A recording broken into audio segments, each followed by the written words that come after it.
a continuar con el último tema del curso, lo que estábamos trabajando ya desde la clase anterior. Entonces, vamos a retomar un poquito donde a recapitular un poquito, perdón, en lo que nos habíamos quedado.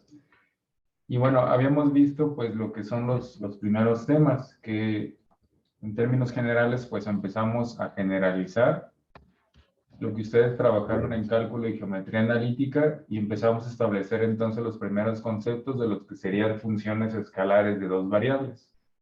Y entonces decíamos que estas funciones pues van a tener un dominio en el espacio vectorial R2, es decir, en un conjunto donde vamos a tener pares ordenados de números reales y su recorrido, bueno, su codominio, iba a estar en un espacio de números reales. Entonces teníamos unas funciones que como dato de entrada íbamos a meter un par de números reales y como salida vamos a obtener un único número real.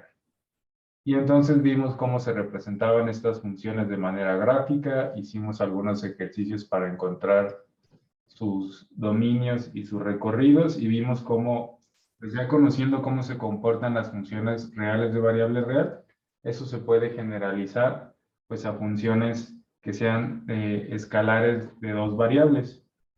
Y entonces vimos cómo en lugar de estar formando pues intervalos que podía tomar valores de x, como lo hacíamos en cálculo y geometría analítica, pues aquí vamos a estar definiendo pues regiones que van a contener pues a todos los pares de x y y que puede estar tomando estas dos variables independientes. Hablamos un poquito del concepto de entorno, como generalizando lo que estudiábamos en una dimensión, en una función real de variable real, pues ahora vamos a estar formando entornos en dos dimensiones, donde ahora sí cobra sentido un poco llamarle radio a ese parámetro que nos define el entorno alrededor de un punto. Y entonces hablamos un poquito, nada más, pues ahora sí que prácticamente mencionado lo que es una región y qué características puede tener o no una región, y lo aplicamos para clasificar los dominios que habíamos estudiado. Y ya para finalizar la clase, pues hablamos del concepto de curvas de nivel, que es un concepto que podemos aplicar a funciones escalares de dos variables que nos va a permitir representar a estas funciones pues en un plano cartesiano, donde cada una de estas curvas nos indica o nos conecta a toda esa infinidad de puntos que comparten el mismo valor en z en la función. Y entonces podíamos encontrar las curvas de nivel. Hicimos algunos ejercicios y después observamos en GeoGebra cómo quedaban estas curvas de nivel. Bueno, vamos a continuar ahora un poquito generalizando estos conceptos que hemos estado trabajando, ya no nada más a funciones escalares de dos variables, sino que ahora vamos a hablar de funciones escalares de varias variables, ¿sí? Y esto se generaliza pues en automático. Si ya nos quedó claro lo que pasa con funciones escalares de dos variables, pues simplemente vamos a generalizarlo y va a ser una generalización pues muy automática, muy intuitiva. Funciones escalares de varias variables. ¿Qué es entonces una función escalar de varias variables? Pues es el mismo concepto que una de dos variables, con la diferencia de que ahora pues vamos a tener no nada más pares ordenados de números que vamos a estar sustituyendo como elementos del dominio de la función. Ahora podemos tener, por ejemplo, ternas de números, podemos hablar de cuatro números, de 5 números, y de una lista de números reales que vamos a estar sustituyendo dentro de una función. Cuando ustedes, bueno, si ustedes están estudiando álgebra lineal o si ya la llevaron el semestre pasado, bueno, en esta asignatura pues estudiaban los espacios vectoriales R2, R3, pero también de pronto seguramente hicieron algún ejercicio en R4, o de pronto les mencionaban pues que todo eso que hablaban de R1, R2, R3, R4, pues se podía generalizar a un espacio vectorial que se conoce como Rn, donde entonces tenemos listas de n números reales y n pues puede ser cualquier número natural. Entonces, una función escalar de varias variables va a tener un dominio en este espacio vectorial, en el espacio vectorial Rn. ¿Sí? Y su recorrido, su codominio y su recorrido, pues van a estar otra vez en el espacio vectorial de números reales. Es decir, su resultado de sustituir en esta función va a seguir siendo un único número real. Entonces, la única diferencia respecto de las funciones escalares de dos variables es que aquí no nada más incluimos a las de dos variables, También vamos a incluir a las de 3 variables, a las de 4 variables, y así a la de cualquier cantidad de variables que tenga la función. No sé si hasta aquí está clara la generalización, o si alguien tiene alguna duda. Así está clara, profe. Muy bien. Entonces, eso es lo que vamos a estar estudiando, y el primer concepto que vamos a generalizar, pues, el de curvas de nivel. Y ahora vamos a hablar del concepto de superficies de nivel. Bueno, primero hay que tener entonces claro lo siguiente: cuando nosotros queríamos graficar una función real de variable real, pues necesitábamos estar imponiendo valores para x, y entonces íbamos a obtener el valor de y entonces ya teníamos un par x, y que podíamos ubicar en un plano bidimensional. ¿Qué significa eso? Que una función, una variable, necesitamos de un plano bidimensional para poderla ver gráficamente, para poderla representar gráficamente. Cuando hablamos en la clase anterior de funciones escalares de dos variables, pues necesitábamos imponer un valor para x y un valor para y entonces obteníamos un valor para z. Entonces, una función escalar de dos variables necesitábamos de un espacio tridimensional para poderla representar gráficamente. Ahora, cuando hablemos, por ejemplo, de funciones escalares de tres variables, necesitaríamos imponer un valor para x, un valor para y un valor para z, y eso nos permitiría evaluar la función y encontrar un valor para otra incógnita que ahora le vamos a llamar w, para otra variable dependiente. Y entonces necesitamos un espacio vectorial de 4 dimensiones para representar a una función escalar de 3 variables. Aquí es donde empieza el problema de estas funciones. Y es que para representarlas gráficamente ya no nos alcanza el espacio vectorial R3. Necesitaríamos tener una representación gráfica para el espacio vectorial R4. Y para una de 4 variables necesitaríamos a R5, para una de 5 variables necesitaríamos a R6. Ya no hay con todo rigor, pues, esas representaciones gráficas para los espacios vectoriales R2 y R3. Para los espacios vectoriales R4, R5 y R6, no hay una representación gráfica rigurosa como la que existe para R2 y R3. Entonces ya tenemos que recurrir, pues, a ciertos artificios gráficos que nos van a permitir darnos una idea de qué está pasando con esta función, o una idea, pues, más o menos gráfica, o una idea gráfica, aunque no tenga todo el rigor para poder ser una representación canónica, pues sí nos va a dar una idea de qué está pasando con la función, ¿sí? Entonces, por ejemplo, también, si nos regresamos un poquito a lo que comentamos en la clase anterior de las funciones escalares de dos variables, bueno, esta superficie en color azul era la gráfica de la función escalar de dos variables. Entonces, a cada punto en el plano XY podíamos calcular su correspondiente valor en el codominio, que sería la coordenada en Z. Y encontrábamos una representación en el plano de esta función si construíamos lo que se conoce como curvas de nivel. Bueno, manteniendo esta idea, entonces nos estamos llevando a una función que realmente necesitábamos a R3 para poderla representar. Estamos utilizando un artificio para poderla representar en R2, mediante curvas de nivel. Lo que vamos a hacer con las funciones escalares de tres variables, por ejemplo, pues ya sabemos, ya establecimos que necesitamos ver gráficamente R4 para poder representar gráficamente esta función. No lo vamos a poder hacer, entonces lo que hacemos, pues, es utilizar ahora el concepto que vamos a llamar superficies de nivel para poder representar gráficamente esta función en R3. ¿Sí? Ya no va a bastar con curvas en el plano, ahora vamos a necesitar superficies en el espacio para poderla representar gráficamente.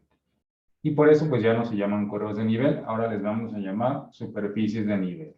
Nos representan exactamente lo mismo que las curvas, es todo el conjunto de puntos que en este caso, pues, tienen el mismo valor en W, ya no Z, ahora le vamos a llamar W, porque todo esto, pues, lo vamos a estar igualando a W. ¿Sí?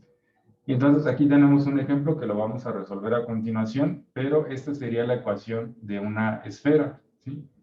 Esto ya no nos alcanza R3 para poderlo representar, a menos que aquí le pongamos, pues, igual a cierto valor, para que entonces podamos asignar un valor para X y para Y y calcular el correspondiente en Z. Entonces, esto ya no lo podemos representar gráficamente, pero si encontramos todos los valores de x, y y z que nos den esta expresión igualada a cierto valor de k, entonces ya empezamos a dibujar esferas que vamos a darnos cuenta cómo va cambiando su radio. Entonces esta representación lo que nos indica, pues en realidad es un conjunto de esferas. Aquí yo les coloqué dos cortes de esas esferas, pues para que se vea precisamente que son un montón de esferas. Y estas serían las superficies de nivel de esta función que tenemos aquí. Entonces, no sé si está claro hasta aquí, sobre todo esta idea de cómo rigurosamente necesitamos a R4 para representar esta función, pero como no podemos graficar canónicamente R4, entonces recurrimos al concepto de superficies de nivel, que es análogo al de curvas de nivel, donde podemos representar una función, digamos, en una dimensión menor, para darnos una idea del comportamiento de esta función. No sé si está claro, si alguien tiene alguna duda hasta aquí.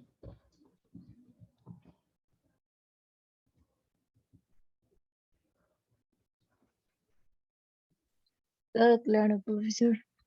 Muy bien. Entonces, bueno, así como en el tema de curvas de nivel, pues nosotros pudimos encontrarlas gracias a que conocemos, por ejemplo, pues las ecuaciones ordinarias de la circunferencia. Hicimos por ahí un ejercicio donde empezaban a aparecer parábolas y bien pudimos haber resuelto otros donde aparecieran elipses, hipérbolas, etc. Bueno, aquí ya no van a aparecer solamente este tipo de cónicas. Ahora van a aparecer lo que se conocen como superficies cuádricas.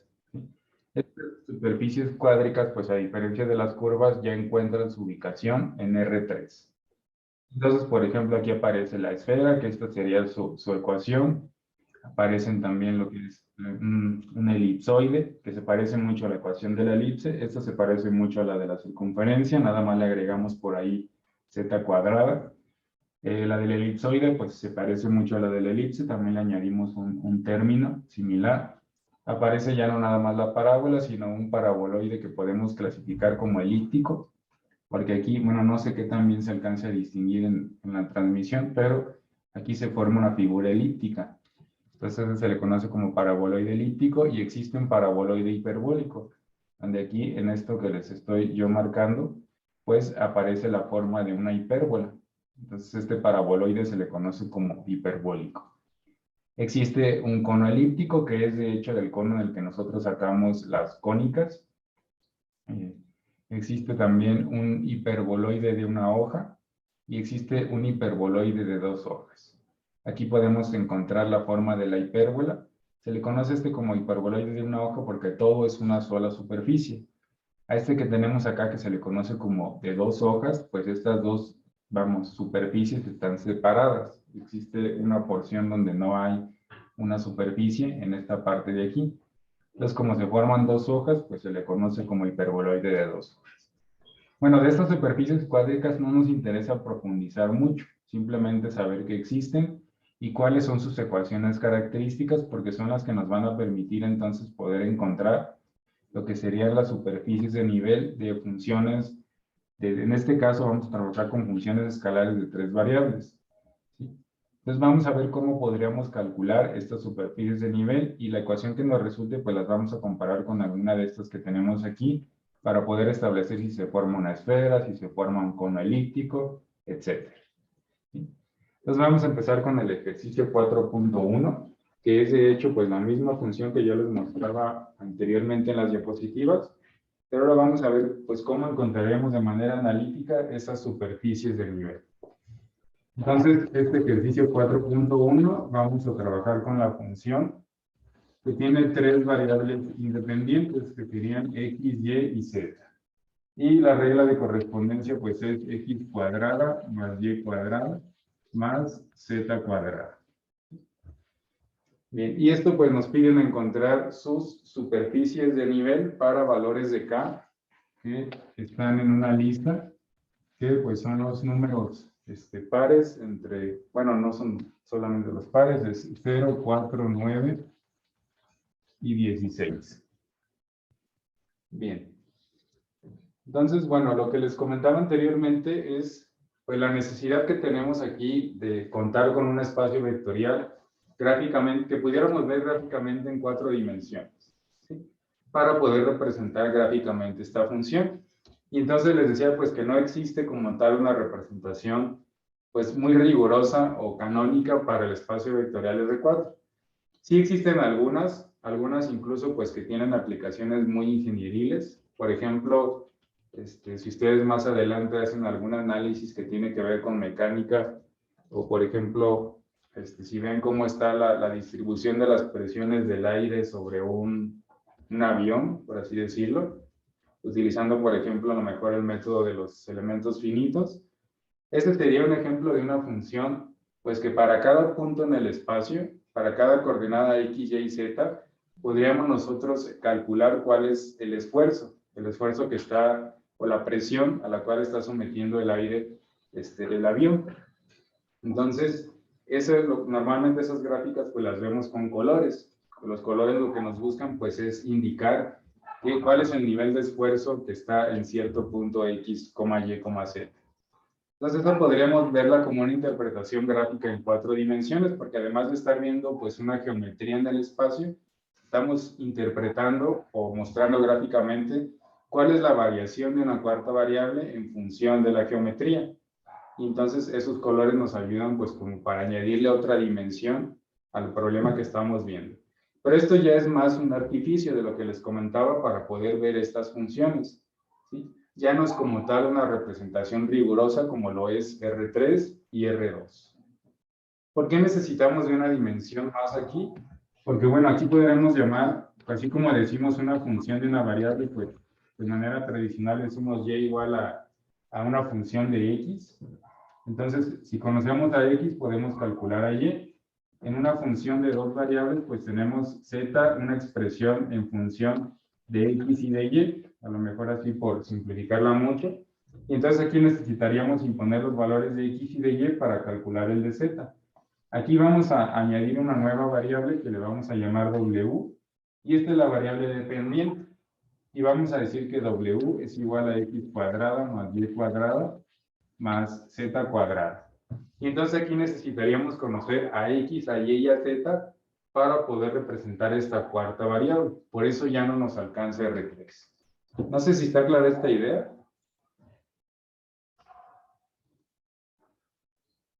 Sí, profe. Déjenme prender una luz porque creo que no se ve bien.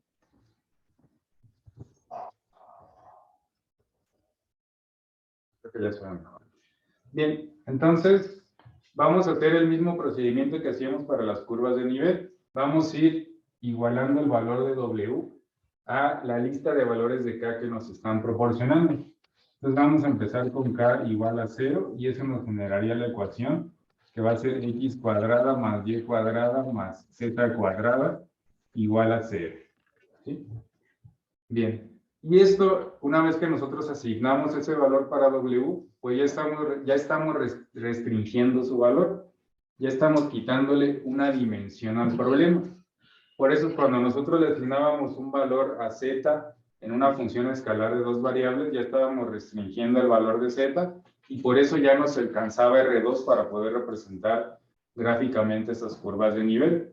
Cuando nosotros decimos qué pasa si W toma cierto valor, estamos quitándole una dimensión al problema, entonces ya nos vuelve a alcanzar R3 para representar gráficamente a estas superficies de nivel. En este caso, ¿qué estaríamos viendo qué se imaginan que se vería gráficamente si nosotros tenemos esta expresión x cuadrada más y cuadrada más z cuadrada igual a 0?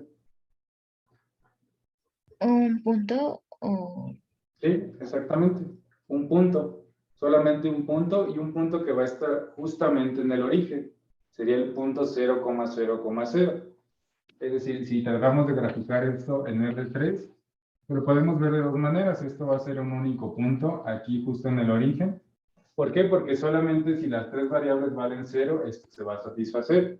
Todo es positivo, entonces para cualquier otro valor de x, de y, de z, no se van a cancelar las sumas, entonces nos va a dar algo distinto de 0 y no se va a cumplir. O si lo comparamos con la ecuación que mostrábamos de la esfera, pues esta sería una esfera de radio 0. Entonces estamos hablando de un punto en el origen. Así es. Entonces ahora nos vamos al valor de K igual a 4. Entonces nos quedaría una expresión muy similar, x cuadrada más y cuadrada más z cuadrada igual a 4. Volvemos a compararlo con la ecuación de la esfera y decimos, bueno, notamos que esto sería el radio al cuadrado. Entonces estaríamos viendo una esfera con centro en el origen y radio igual a 2. Entonces, bueno, ahorita lo vemos en GeoGebra, pero aquí estaríamos viendo pues una esfera, ¿sí? Y así sucesivamente. En realidad este es un ejercicio muy sencillo porque si ahora hacemos k igual a 9, pues vamos a ver una esfera ahora de radio 3.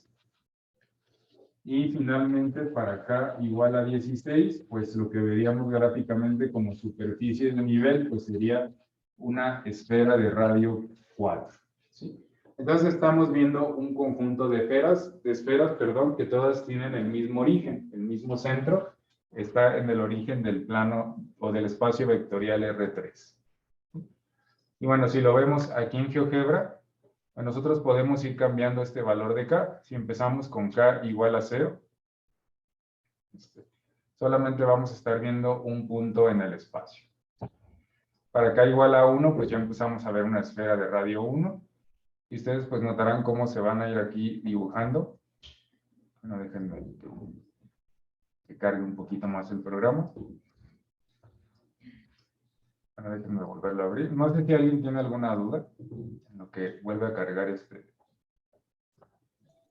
¿Cómo supo que es una esfera, profe? ¿Por la fórmula? Sí, ahorita les muestro de qué se trata esto. Aquí me salté un poco esta parte. Se trata de que ustedes observen la ecuación y así como le hacíamos en curvas de nivel, pues que ya conocemos la ecuación de una circunferencia, de una parábola, de una elipse y de una hipérbola, rápido podíamos decir cuál era la superficie cuádrica que se estaba formando. Aquí sería compararla con alguna de estas.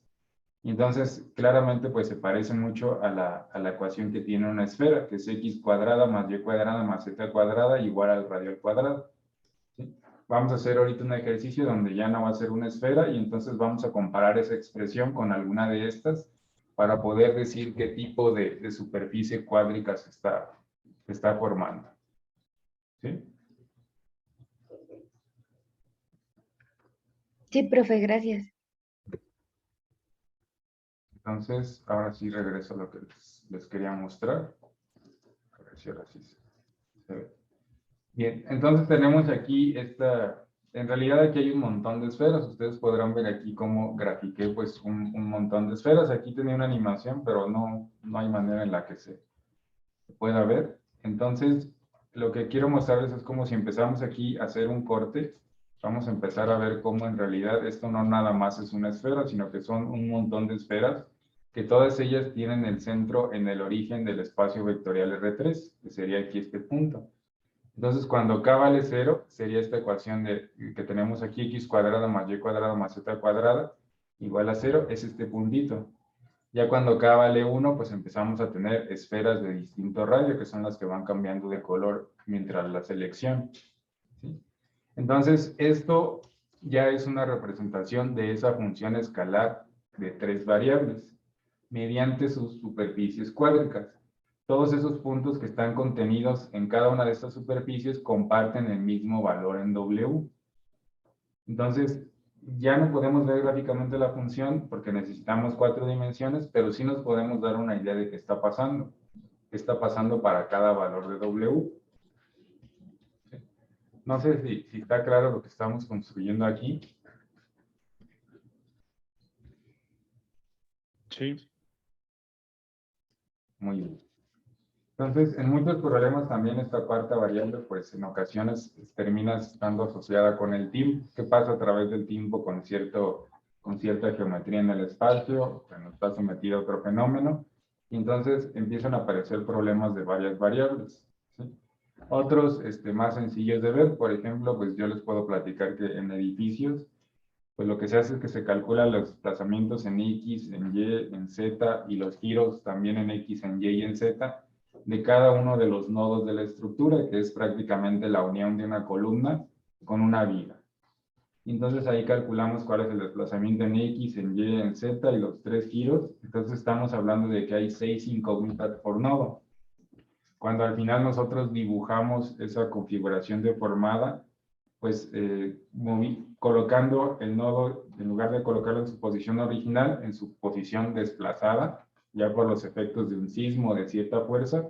Entonces esa configuración ya desplazada en realidad ya es una representación gráfica pues de una función de un montón de variables, un montón de incógnitas, pero otra vez ya es un artificio para que nos representen algo estas variables de forma gráfica.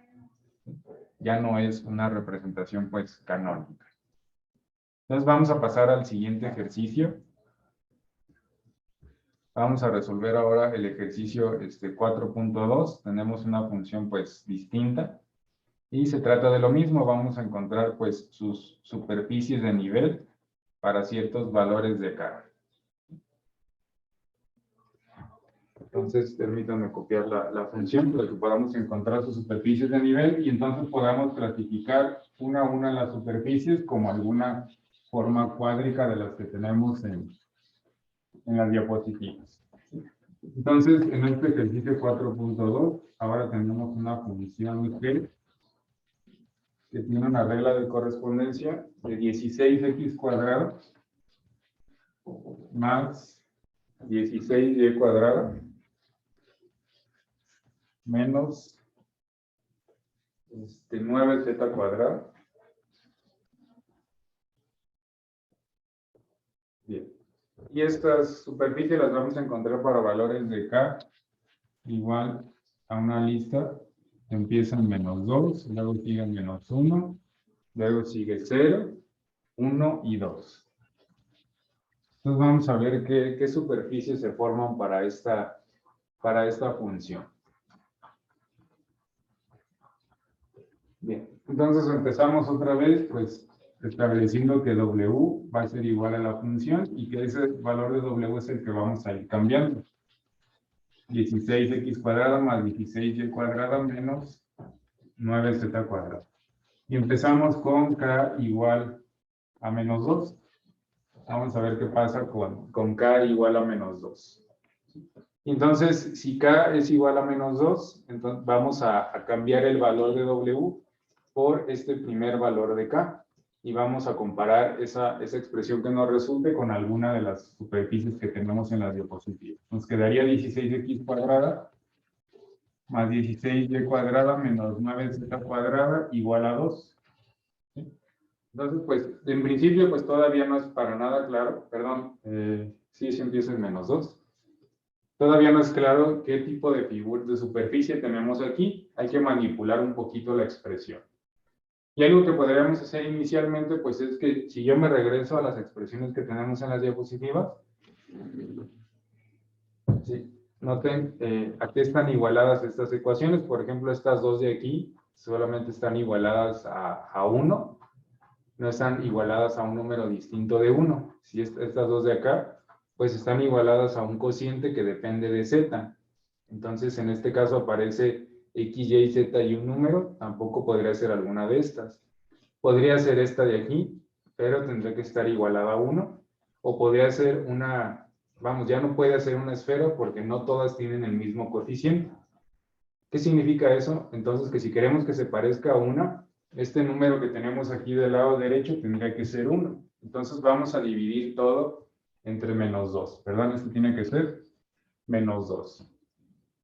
Entonces vamos a dividir todo entre -2 para ver qué es lo que nos resulta. Nos quedaría entonces aquí menos 8x cuadrada menos 8y cuadrada y 9 entre -2, pues nos va a quedar como, -9 entre -2 va a quedar como 9 medios de z cuadrada y ahora sí está igualado a 1. ¿Sí? Y vamos a ver si ahora sí que está igualado a 1, a qué expresión de las que tenemos en las diapositivas se parece. Entonces, ¿cuál creen que sea la superficie cuádrica que se está formando con esta ecuación? De las que tenemos en esta lista. ¿Un elipsoide? Sí. Vamos a ver, el elipsoide se parece bastante. La diferencia es que aquí todas están positivas. Es decir, la expresión de X, la de Y y la de Z son positivas. Aquí tenemos positiva la de Z, pero la de X y de Y están acompañadas de un signo negativo. Entonces vamos a buscar cuál cumple esas características. Que tendría ¿El que ser hiperboloide? un hiperboloide. Ya nada más nos hace falta decir si es de una hoja o de dos hojas. De todos. De dos. Exactamente sería este de aquí. Entonces estamos hablando de un hiperboloide de dos hojas. Y entonces ya podemos clasificar esto. Lo voy a poner aquí simplemente. Pues que se trata de un hiperboloide de dos hojas. Y pasamos a la siguiente superficie de nivel, cuando K es igual a -1. Y pues prácticamente nos va a quedar la misma estructura. Nos va a quedar aquí 16x cuadrada más 16y cuadrada menos 9z cuadrada igual a -1. Vamos a dividir todo entre -1, entonces vamos a cambiar de signo todos los términos. Menos 16y cuadrada más 9z cuadrada igual a 1. Y entonces esto sigue siendo un hiperboloide de dos hojas. ¿Sí? ¿Por qué? Porque seguimos teniendo negativo a x, negativo a y, positivo a z, y ya está igualada a 1. Entonces vuelve a ser un hiperboloide de dos hojas. ¿Sí? ¿Sí están de acuerdo?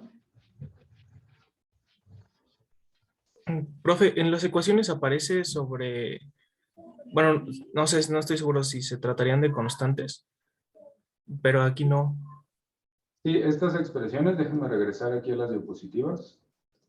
Estas expresiones son constantes, así como ustedes recordaron, por ejemplo, la ecuación de una hipérbola, por ejemplo, que aparece x cuadrada menos x cuadrada entre algo al cuadrado más, perdón, menos y cuadrada sobre algo al cuadrado. Esos también aquí son constantes.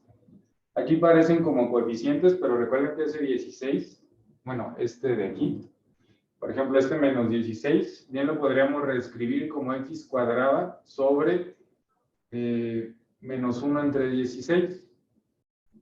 ¿Sí? Es decir, el valor que acompaña aquí como denominador a x cuadrada bien podría ser 1 sobre 16. Ya nada más sería reescribir esta expresión para que aquí aparezca cuál sería, vamos, el denominador. En realidad, para nuestros fines no es necesario. Eso sería útil si nosotros pues estudiamos más a fondo las superficies cuádricas y queremos llegar a una representación canónica que nos permite establecer entonces si, por ejemplo, este hiperboloide es vertical, es horizontal, cuáles son sus semieje conjugado, su eje transversal, si queremos calcular dónde están sus focos. Y eso, entonces, para eso nos serviría dejarlo coincidiendo exactamente con la representación canónica del hiperboloide. Como aquí nada más nos interesa decir qué tipo de superficie es, entonces hasta aquí ya lo podemos dejar. ¿Sí? Eso, Muy bien.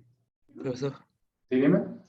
Entonces, ahora sí que esa fracción lo que representaría es que cada uno puede tener un coeficiente diferente. Exactamente. ¿Sí? Cada uno de los términos puede estar teniendo un coeficiente distinto. ¿Sí? Si ya lo queremos hacer que coincida, pues les decía, esto lo podemos escribir como x cuadrada sobre, o vamos a sacar el signo acá afuera y vamos a ponerle aquí un cuarto al cuadrado. ¿Sí? Si finalmente yo desarrollo esto, pues esto me va a quedar como 1 sobre 16 y 1 sobre 16 por la famosa ley del sándwich, pasaría el 16 como coeficiente. ¿Sí? Entonces lo podemos ver también como coeficientes distintos para x, y y z. No sé si está claro. Sí, profe, claro. Muchas gracias. Entonces, les voy a pedir que ustedes me apoyen encontrando qué superficie cuádrica se formaría en el caso de que K tome un valor igual con 0. Vamos a ver si otra vez tenemos un punto en el origen o vamos a ver si ahora se forma pues una superficie cuádrica distinta o se vuelve a formar un hiperboloide de dos hojas. Bueno, ya ustedes me dirán qué es lo que pasa cuando K es igual a 0. Les voy a poner por aquí la lista de las superficies. Si quieren que le cambie a otra diapositiva, pues me lo indican y le voy cambiando para que la puedan identificar.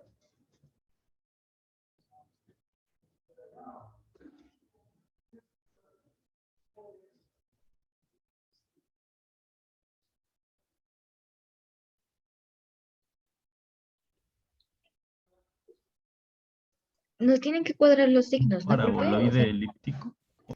¿Cómo, perdón? ¿Alguien tenía una pregunta? Ah, no, bueno, yo le había comentado que si nos tenían que cuadrar los signos, ¿no? Entonces, Sí, sí, tienen que coincidir los signos. Por ejemplo, si en una ecuación les muestran que X y Y son negativas y Z es positivo, eso tendría que pasar también en nuestra ecuación. Así es. Podría ser un cono elíptico. Un cono elíptico, déjenme buscarles la ecuación del cono elíptico. Ok, esta de aquí. Bien, ¿alguien coincide con esta conclusión? Estamos hablando de un Sí. cono elíptico. Sí, sería ese. Muy bien, ¿todos de acuerdo? ¿Alguien tiene alguna duda?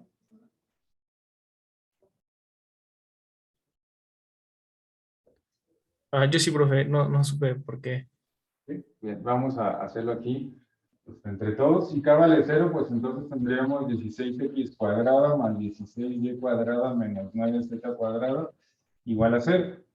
Y bueno, aquí ya no podemos formar el 1 que teníamos aquí en los dos anteriores. ¿Por qué? Porque pues no podemos dividir todo entre 0 y 0 entre 0 no nos va a dar 1 y aquí todo esto no va a existir.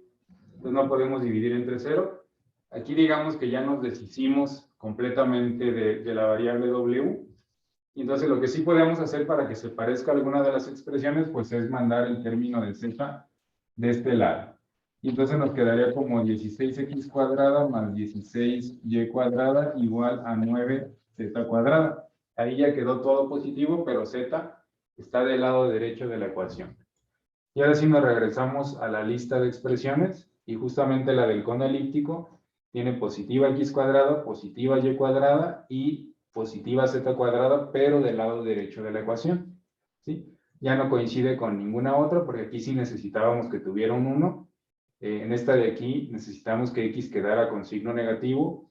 Acá z no tiene un exponente al cuadrado, entonces no cumpliríamos esta característica. Y pues en la esfera no tenemos los mismos coeficientes.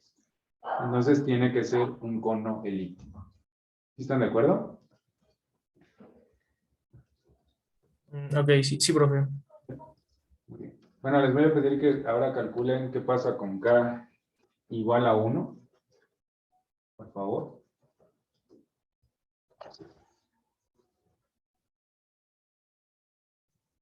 Es un hiperboloide de una hoja, ¿no? Muy bien. ¿Alguien más coincide? Compañero nos quiere que es un hiperboloide, pero ahora de una hoja, a diferencia de los anteriores. Déjenme, les pongo aquí la ecuación de un hiperboloide de una hoja para ver si todos coinciden o llegan al la misma conclusión. Sí, profe. Sí, profe. Así es, ahora estaríamos hablando de un hiperboloide de una hoja. La diferencia con las ecuaciones anteriores, pues es que ahora vamos a igualar, lo voy a ajustar aquí mismo, vamos a igualar a 2, perdón, estamos en el caso de 1, entonces vamos a ajustar a este.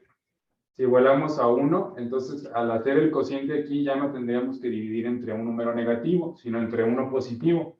Y eso lo que va a hacer es que va a dejar pues a todo con el mismo signo que ya tenía.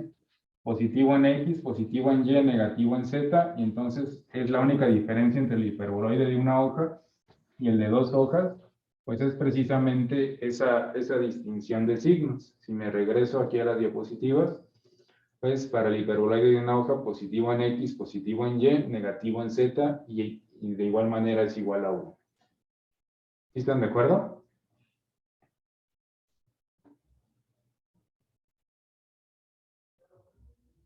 Sí, profe. Sí, profe. ¿puede volver a explicar, por favor, lo de el signo de Z? ¿Por qué en este es negativo? Sí, claro, lo vamos a hacer ahora, por ejemplo, para acá igual a menos 2. Déjenme borrar esto para no confundirlos y detallarlo un poquito más. Entonces vamos a ver el caso de k igual a 2. ¿Sí? Entonces, como aquí tenemos 2 y queremos que sea 1 para que se parezca a alguna de las expresiones, vamos a dividir todo entre 2. Aquí nos quedaría 8x cuadrada más 8y cuadrada menos 9 medios de z al cuadrado igual a 1. La diferencia con los anteriores, pues es que como ahora vamos a dividir entre números positivos, no vamos a cambiar los signos que tenía originalmente la función. Se va a quedar con positivo en X, positivo en Y, y Z se va a quedar como negativo. Cuando dividíamos entre un número negativo, estos dos se convertían en negativo y este en positivo. Si me voy aquí a las expresiones de los hiperboloides, déjenme les muestro. La única diferencia pues es esta. Habíamos clasificado antes al hiperboloide de 2 hojas, donde z era positivo y x y y eran negativos. Ahora lo que tenemos es x y y positivos y z negativo. Entonces ahora es un hiperboloide de 1 hoja. ¿Sí? No sé Sí, si- profe, gracias. Muy bien. Entonces, bueno, ya con eso terminamos todas las superficies cuádricas que nos estaban pidiendo. Ahora se los muestro aquí en GeoGebra.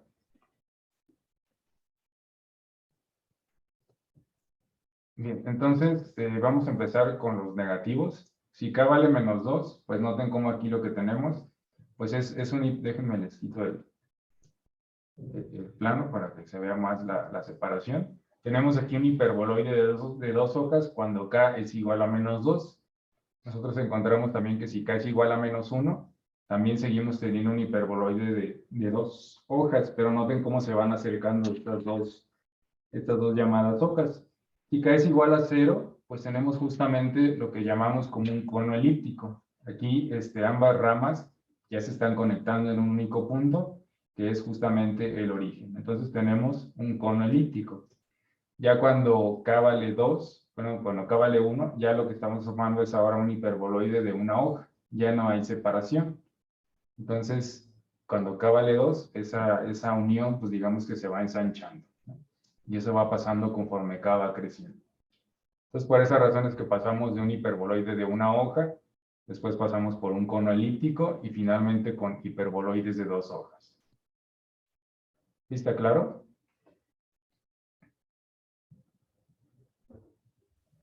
Sí. Muy bien. Entonces, pues de eso se trata estos ejercicios, de poder clasificar qué superficie cuádrica obtenemos para cierto valor que tome la variable dependiente, ¿sí? Entonces son ejercicios muy similares. La diferencia pues es que ahora hay que tener a la mano las expresiones tradicionales de estas llamadas superficies cuádricas para poder clasificarlas sobre las superficies de nivel en alguna de estas superficies cuádricas. Bien, entonces, bueno, vamos a continuar con otros temas más que podemos estar aplicando a las funciones escalares de varias variables. A partir de este subtema, ahora sí todo lo que vamos a comentar, pues se aplica para funciones de varias variables, funciones escalares de varias variables. De pronto, la mayoría de ejercicios, pues los vamos a concentrar en funciones escalares de 2 variables, únicamente por cuestiones de tiempo, porque conforme más variables tenga el problema, pues esto se empieza a volver procesos más, pues que tienen que ser más detallados, que involucran mayor cantidad de operaciones y pues no nos va a permitir avanzar rápido. De pronto vamos a estar incluyendo por ahí funciones de 3 variables, algunos ejercicios de 4 variables, pero quédense con la idea de que todo lo que vamos a comentar aquí pues es para funciones de varias variables. Además, el hecho de trabajarlas con funciones escalares de 2 variables pues nos va a permitir verlas gráficamente con detalle para que nos quede muy claro cuál es el concepto que estamos estudiando. Y hay muchos que se van a generalizar de manera natural. Por ejemplo, las operaciones entre funciones que ustedes ya habían estudiado en cálculo y geometría analítica. Es exactamente lo mismo, ¿sí? Si yo quiero encontrar a la suma de 2 funciones, pues el requisito para poder sumar estas funciones es que tienen que tener, podría ser que tengan exactamente el mismo dominio, o si no, que cuando menos exista una intersección de sus dominios.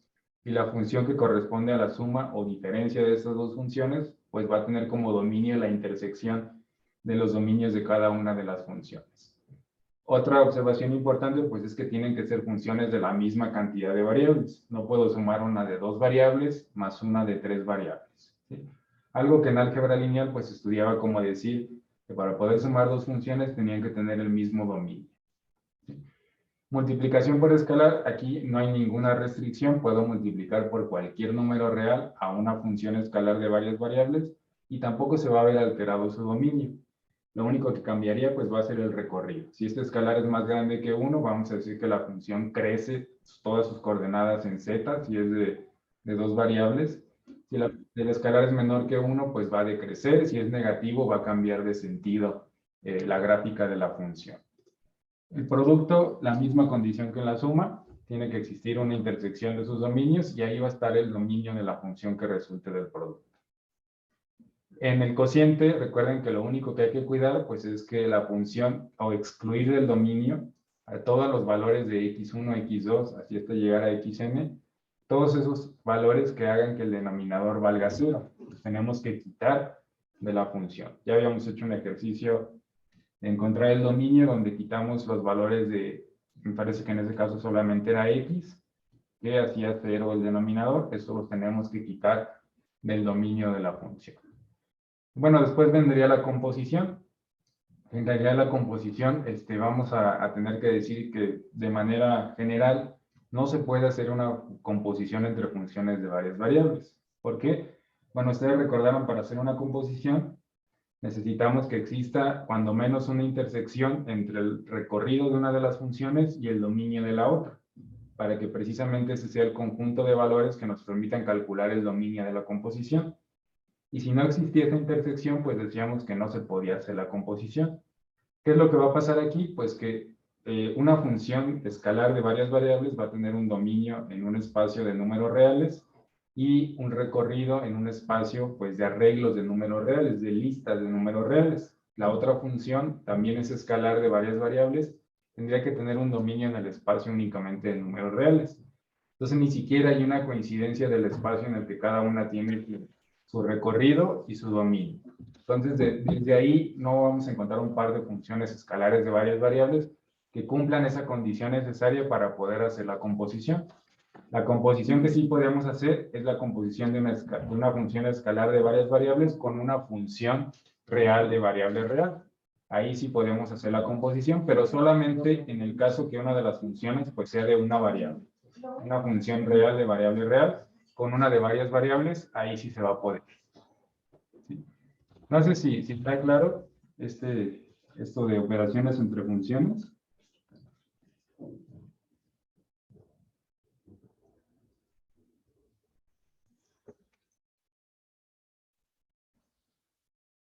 Sí, profe. Creo que sí.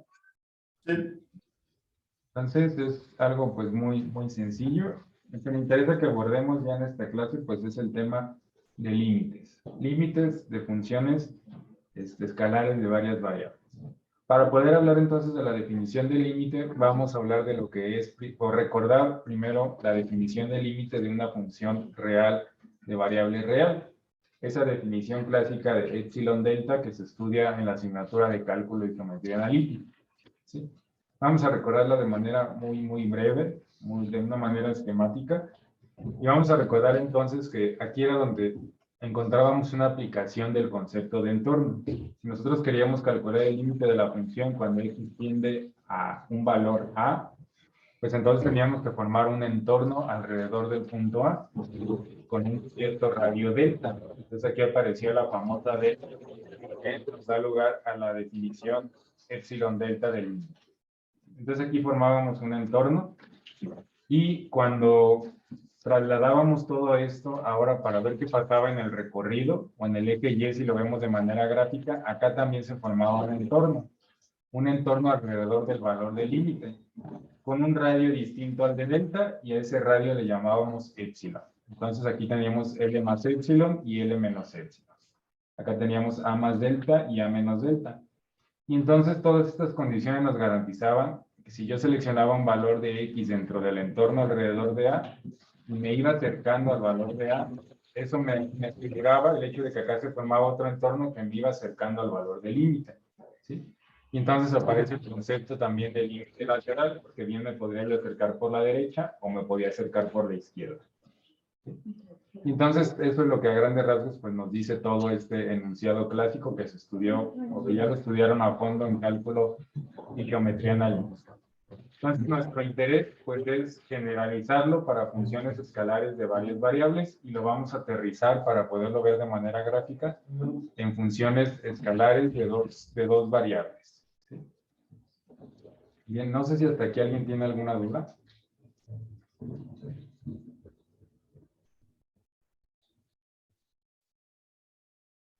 Creo que no, profe. No, creo que no. Muy bien, entonces Permítanme que cargue para que podamos ver con detalle lo que sería el concepto de límite de una función. Ahora una función escalar de dos variables, que es pues lo que nos interesa estudiar en esta asignatura.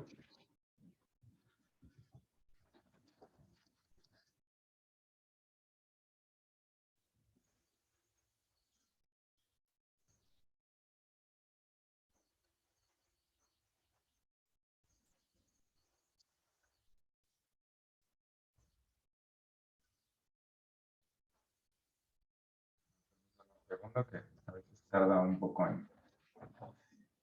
en cargar, sobre todo cuando son cosas con una geometría en 3 dimensiones, como que le cuesta un poquito al programa.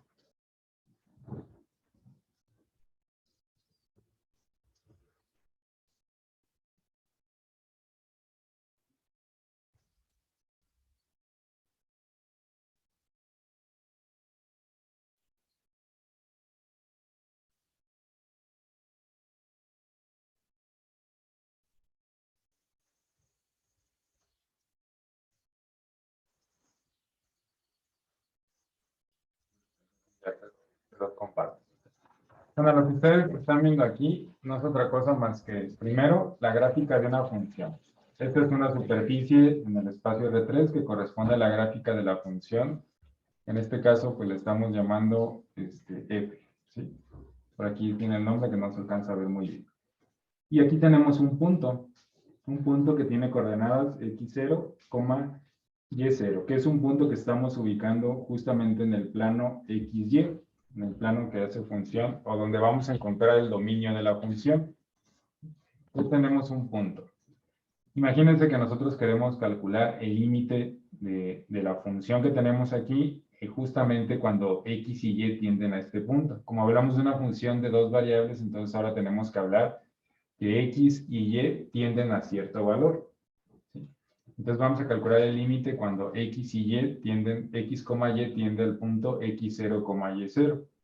Lo primero que hacíamos en la definición del límite cuando era de una variable, pues era definir un entorno alrededor de este punto. Y en ese caso, pues un entorno era una porción de la recta de números reales. Como ahora hablamos de una función escalar de dos variables, pues ahora recuerden que nuestro entorno es una circunferencia, está delimitado por una circunferencia, que es, bueno, lo que les voy a mostrar aquí.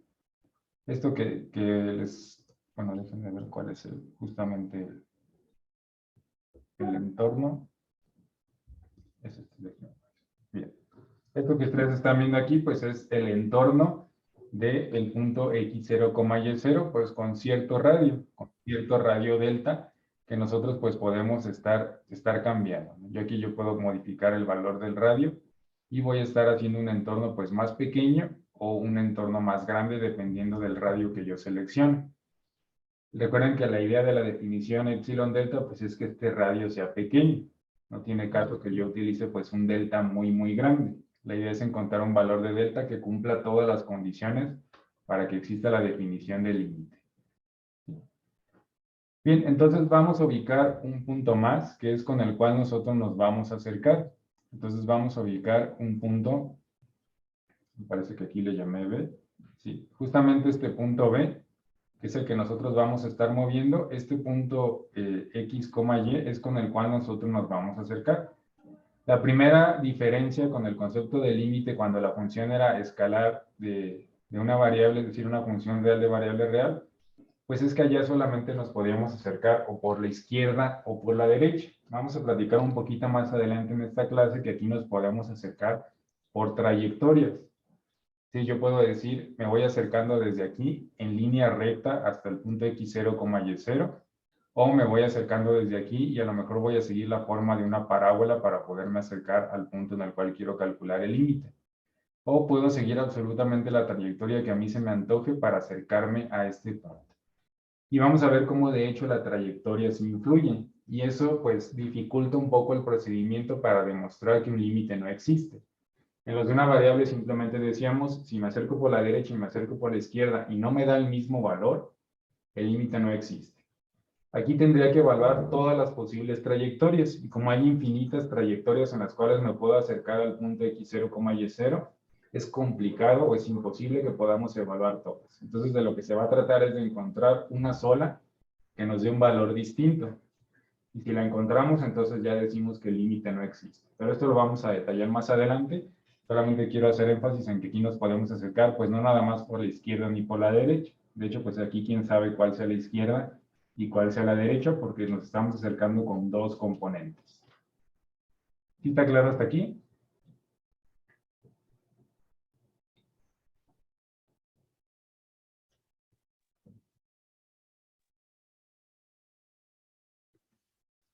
Sí, profe. Creo que sí. Bueno, les voy a marcar por aquí unos segmentos. Van a estar el segmento del radio delta, es el que nosotros podemos ir haciendo más grande o más pequeño. Ese punto con el cual nos vamos a acercar al límite, pues está justamente dentro de ese radio. Les voy a marcar por aquí otros segmentos que nos van a ser muy útiles. Bueno, este todavía no lo vamos a marcar justamente estos. Es este par de segmentos de recta, pues lo que nos indica es que es la evaluación del punto x, y en la función, y vamos a obtener su valor en el recorrido, en su codominio. Si yo muevo este punto, pues esta evaluación va a ir cambiando. La idea es que yo pudiera sustituir directamente en este punto y voy a encontrar el valor del límite. Pero recuerden que no siempre se puede y eso no significa que el límite pues no exista. Entonces ya tenemos un entorno aquí. Tendríamos que ser capaces de reflejar este entorno ahora para la variable z. Y es justamente para lo cual nos vamos a auxiliar con estos segmentos que les voy a marcar aquí. Entonces, con estos segmentos lo que tenemos aquí, pues es, vamos a decirlo de manera simple, el traslado de este entorno, que era un entorno pues en dos dimensiones, a lo que sería el codominio de la función, que como es una función escalar, aquí el entorno vuelve a ser como el de una variable, una porción de la recta de números reales. Y entonces, ¿qué nos dice la definición epsilon delta? Pues que si yo empiezo a hacer delta cada vez más pequeñito, yo voy disminuyendo el radio, pues inevitablemente el conjunto de valores que puede tomar x, y, pues también se va haciendo más pequeño. De tal suerte entonces que me voy a ir acercando, perdón, esto no era lo que quería mover, me voy a ir acercando cada vez más al punto donde el cual yo quiero conocer el límite. Si el radio es grande, no voy a poder todavía encontrar cuál sería el valor del límite. ¿Sí? Entonces, de lo que se trata es de poder acercarnos tanto como queramos, tanto como se pueda al punto x0,0, sin llegar a sustituirlo, pero tenemos la certeza que conforme nos estemos acercando, también en el recorrido nos estamos acercando al valor del límite, que en este caso pues sería justamente este valor de aquí. Ese sería el límite de la función. No sé si está claro. Si alguien tiene alguna duda con esto.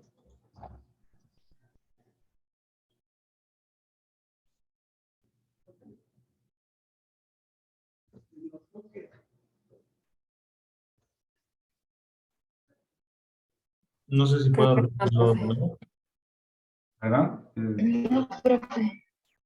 No sé si puedo repetirlo de nuevo, por favor. Sí, ¿qué parte? ¿Qué parte no alcanzas a escuchar bien? ¿O Es que se cortó mi conexión cuando empezó a poner los segmentos.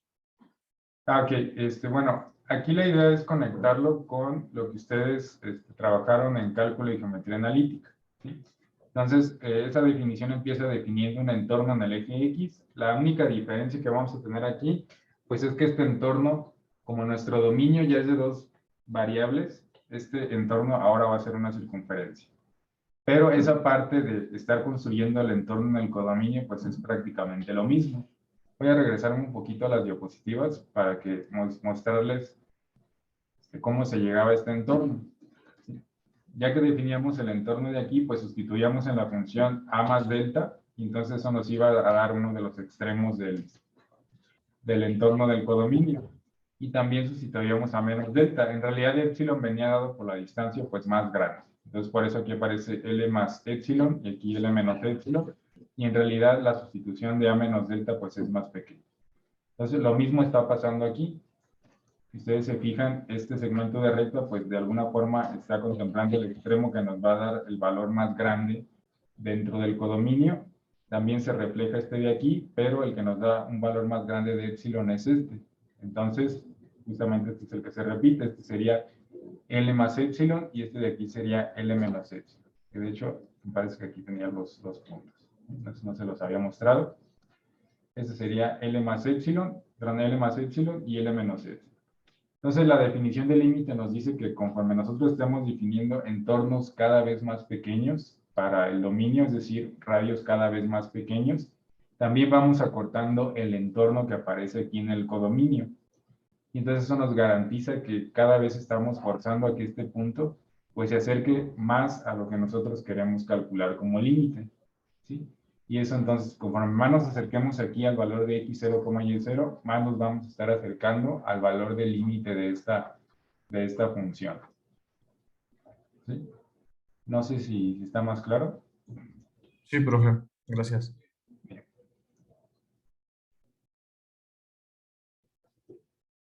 Bien, en este caso, aquí está, este sería el valor del límite. Y noten cómo, pues, mientras más me acerco al punto x0, y0, f de x, y se va acercando cada vez más al límite. Entonces, de eso se trata esta definición de límite. ¿Sí? Entonces, bueno, de lo que se trata en este curso, pues, es que nosotros podamos encontrar límites. En realidad, la definición, entonces, formal de un límite escalar de una función escalar de dos variables, pues, consiste en reescribir esta misma expresión, pero en lugar de que únicamente estemos colocando x, pues vamos a estar colocando puntos, es decir, x, y. Y entonces aquí empieza a aparecer que cuando nosotros queremos definir lo que sería el radio, o el punto que nos vamos acercando dentro del radio, pues aquí aparece una diferencia de 2 puntos en un espacio bidimensional, que aquí podemos calcular, usar la expresión que nos permite calcular la distancia entre dos puntos en el espacio o calcular la norma de este vector que resultaría de la diferencia. Entonces, este es el concepto de límite. Vamos a ver ahora cómo se calculan. Esos primeros límites, pues, son muy sencillos.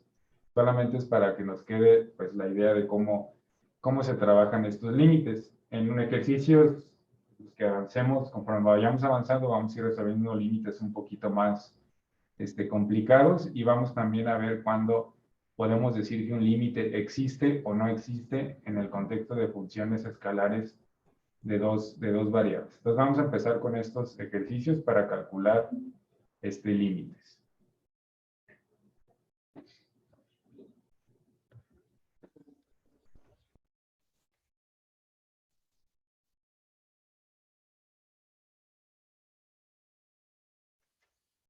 Entonces, el primer ejercicio que vamos a resolver pues es una función.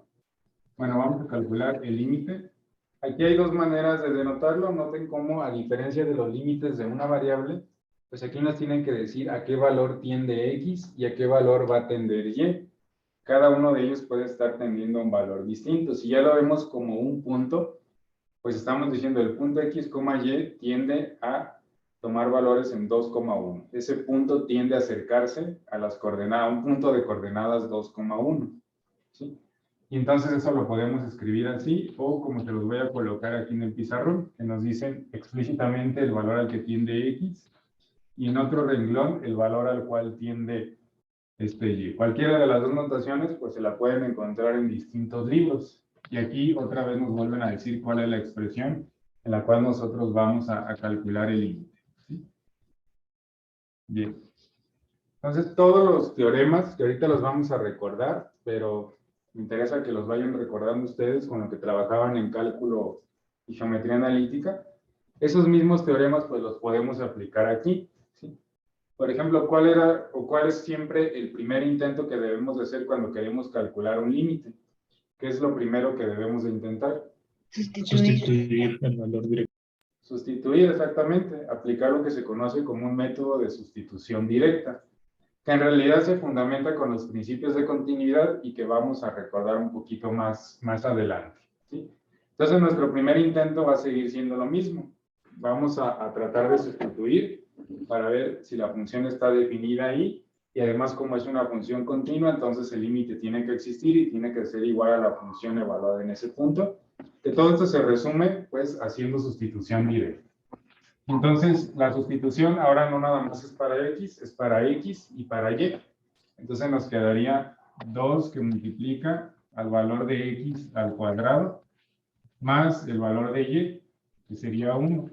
Y a menos de que aquí nos quede un cociente entre 0, un 0 elevado a una potencia de 0, infinito entre infinito, es decir, una forma indeterminada. Si aquí nos queda, al contrario de esto, nos queda un número real, entonces pues ya la hicimos y ese es el valor del límite.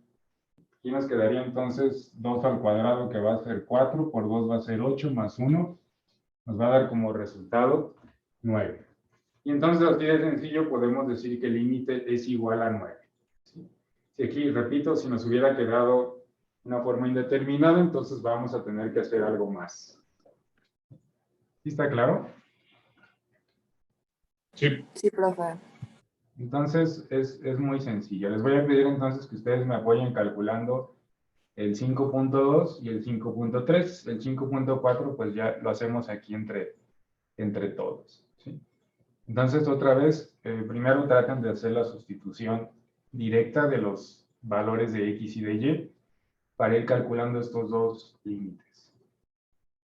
Si van terminando, por favor me indican sus resultados. El 5.2 es un medio. 5.2 un medio, ¿sí están de acuerdo?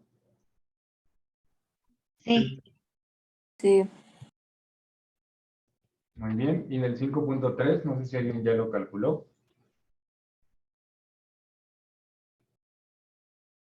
Aparece por ahí la funcional coseno. Recuerden que significa que vamos a tener que buscar qué ángulo tiene un seno igual al producto de X por Y.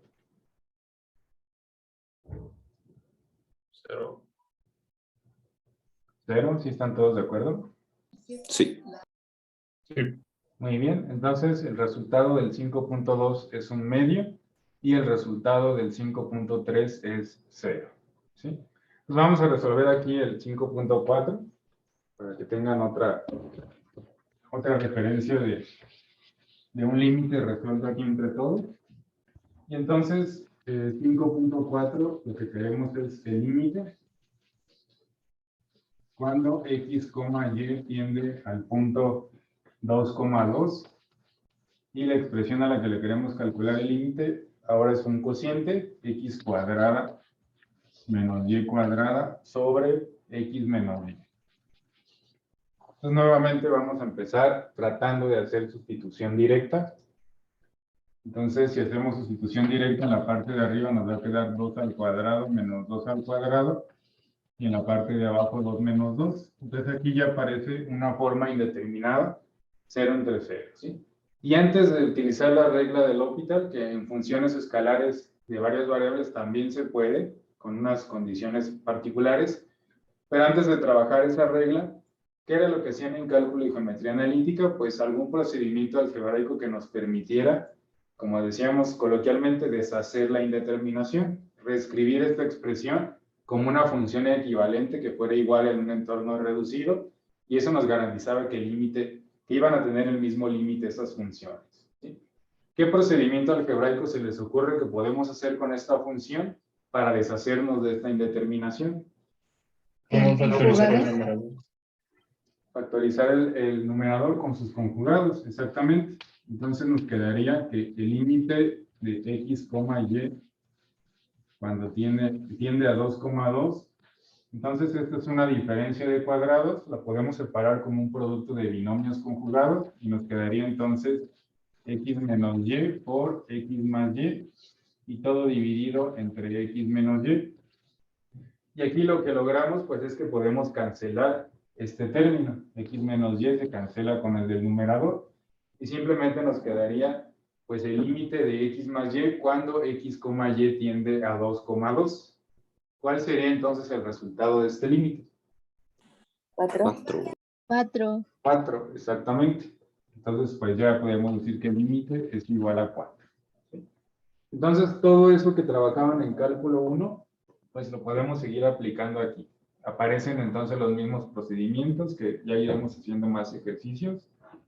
A lo mejor por ahí completar algún cuadrado, multiplicar y dividir por el conjugado del numerador, como ya hicimos aquí, una factorización de una diferencia de cuadrados, a lo mejor también lograr una diferencia de cubos para poderlo sustituir, etc. Todos esos procedimientos los vamos a poder seguir aplicando. Y entonces todos los teoremas que trabajaban para límites de una variable siguen teniendo la misma validez aquí. El primer teorema que se menciona en esta clase pues es que el límite es único. Si existe límite, este tiene que ser único. Y eso viene garantizado porque para un mismo valor del dominio no vamos a encontrar dos del codominio, sino ya no se trata de una función. Después, que el límite de toda función que sea constante es igual a la misma constante. Bueno, en esto nos vamos a ir un poquito rápido porque son conceptos que seguramente ustedes sí tienen muy presentes. Si yo quiero calcular el límite de una suma, pues el límite es una operación lineal, entonces lo puedo separar en la evaluación de dos límites y sumar el resultado de los límites. Lo mismo con la multiplicación. Si yo quiero el límite de dos funciones que se están multiplicando, pues calculo el límite de cada una de las funciones y luego multiplico los límites y ese va a ser el límite de la función que resulta de hacer el producto. Para un cociente también, siempre que el límite de la función que está en el denominador, pues sea distinto de 0.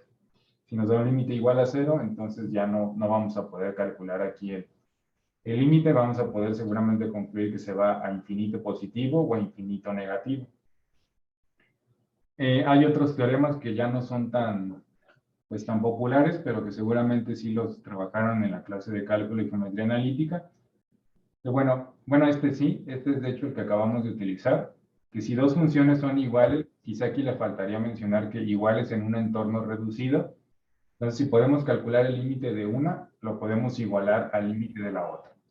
Y esto es lo que nos permite, pues es lo que acabamos de hacer en el pizarrón. Si queremos calcular un límite por sustitución directa y nos queda una forma indeterminada, podemos manipular algebraicamente la expresión hasta que nos deshagamos de esa indeterminación y sí podamos hacer sustitución directa. Formalmente estamos cambiando la función por una que va a ser igual en un entorno reducido, y si son iguales, entonces tienen el mismo límite. Eso es formalmente lo que hicimos aquí en el pizarrón. Si una función siempre es positiva o igual a 0 y una función siempre es negativa o igual a 0, sus límites van a cumplir en el mismo sentido. Vamos a tener un límite positivo o igual a 0 o un límite negativo o igual a 0. Y esto nos garantiza entonces un teorema muy famoso que se conoce como, bueno, aquí primero están comparando las dos funciones, perdón. Si una función siempre es más grande que otra, su límite también. Pero el teorema que yo les quería comentar es este que se conoce como el teorema del emparedado. Hay funciones que son muy difíciles de calcularles el límite, sobre todo si no se utiliza la regla de L'Hopital. Una muy famosa pues es la del seno de x entre x, cuando x tiende a 0. Esa seguramente ustedes la trabajaron en cálculo 1 con ayuda del teorema del emparedado, que prácticamente consiste en proponer una función que siempre va a ser más pequeña que la que le queremos calcular el límite, otra función que siempre va a ser más grande a la que le queremos calcular el límite, y garantizar que esas dos funciones que estamos proponiendo pues tengan el mismo límite en el punto donde nosotros queríamos evaluar el límite. Si esas dos funciones que están acotando la función que quedó aquí en medio, la que le están haciendo sándwich, de ahí el nombre que se conoce como el teorema del emparedado, si esas dos funciones tienen el mismo límite justo en el punto donde yo quiero calcular el límite, entonces no hay otra opción. La función que quedó ahí en medio va a tener el mismo límite. Y entonces de ahí salía, pues seguramente de ese análisis, pues ustedes estudiaron cuál era el valor del límite de seno de x entre x, que después utilizaron para resolver pues un montón de límites de funciones trigonométricas. Ese mismo teorema pues sigue aplicando aquí en límites de varias variables. Podemos seguirlo utilizando para resolver algunos límites pues muy complicados. ¿Sí? No sé si está claro, si alguien tiene alguna duda con estas propiedades.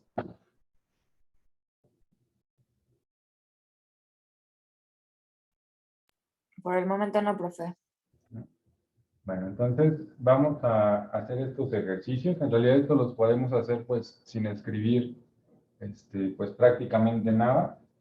Aquí nos están dando ya el valor del límite de dos funciones. Una función f de x, y, que es igual a 4 cuando x, y tiende a b, y de una función g de x que es igual a 3.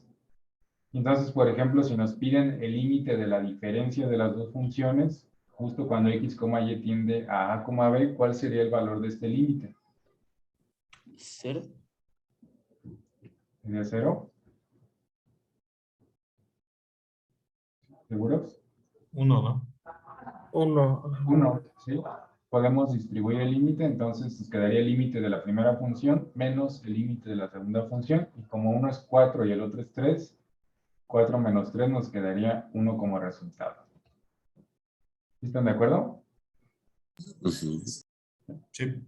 Bien. Y del 6.2, ahora tenemos el límite de un cociente que es 5 veces la función f entre la función g. 6.66666. ¿Cuánto, perdón? No alcanzo a escuchar muy bien. 20 tercios. 20 tercios. Ah, creo que lo que dijiste fue 6.666. Sí. Exactamente, 20 tercios sería el resultado de este límite. Después, si los multiplicamos, pues el resultado aquí sería 12. El resultado de 6.3 sería 12. ¿Y cuál sería el resultado del 6.4? 7 cuartos. 7 cuartos, ¿sí? Entonces, este también es un ejercicio muy sencillo, solo para que recordemos esas propiedades que siguen aplicándose en límites escalares de varias variables. En este caso, aplicado a funciones escalares de 2 variables. No sé si alguien tiene alguna duda con esto.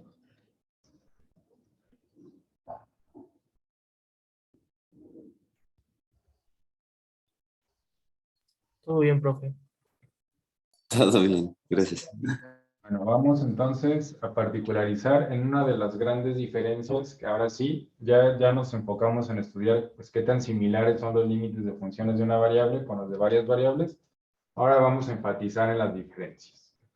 Y la diferencia principal pues es cuando hablamos de la existencia del límite. Cuando teníamos funciones reales de variable real, ya se los había comentado y aquí aparece pues en la diapositiva.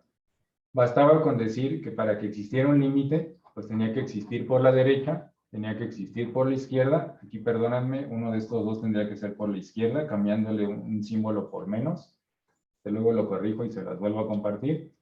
Si este límite que existía por la derecha y existía por la izquierda era el mismo, entonces ya podríamos decir que el límite de la función, cuando x tendría ese valor, tenía ese valor si existía y tenía el mismo valor que los límites laterales. Y cuando por el contrario, si yo me acercaba por la izquierda, encontraba cierto valor de límite, me acercaba por la derecha y encontraba otro valor distinto, o uno de los dos no existía, entonces ya podía decir que el límite no existía. Solamente tenía entonces dos caminos para poderme acercar al valor que podía tomar x, o por la izquierda, que es con números más pequeños, o por la derecha, que es con números más grandes. Y aquí lo tenemos esquemáticamente. Este es un ejemplo de una función en la que sí existe límite, porque si yo me acerco por la izquierda de a o por la derecha, voy a llegar al mismo valor de límite. Y este es un ejemplo de una función que, bueno, su regla de correspondencia nos indica que está definida a tramos. Si yo me acerco por la izquierda, obtengo este valor. Si me acerco por la derecha, también puedo calcular un límite, pero con un valor distinto. Claramente, pues estos dos no es el mismo, entonces aquí el límite vamos a decir que no existe. ¿Sí recuerdan esto? Sí, profe. Bien. Entonces les decía que la complicación en funciones escalares de dos variables y en general de varias variables, pues es que aquí no nada más me puedo acercar por la izquierda o por la derecha. Les decía que incluso pues podemos discutir aquí cómo sería acercarnos por la derecha y cómo sería acercarnos por la izquierda. En realidad nos estamos acercando por trayectorias. No nada más estamos tomando valores para una variable, sino para dos. Y una variable podría estar relacionada con la otra mediante cierta regla de correspondencia. Entonces me puedo acercar por trayectorias. Y estas flechas lo que nos indica pues es, bueno, es un esquema que nos indica que nos podemos acercar al punto x0, y0, si este es todo el dominio de la función, pues nos podemos acercar por un montón de trayectorias. Nos podemos acercar por, a lo mejor mediante una línea recta, mediante otra línea recta con distinta pendiente.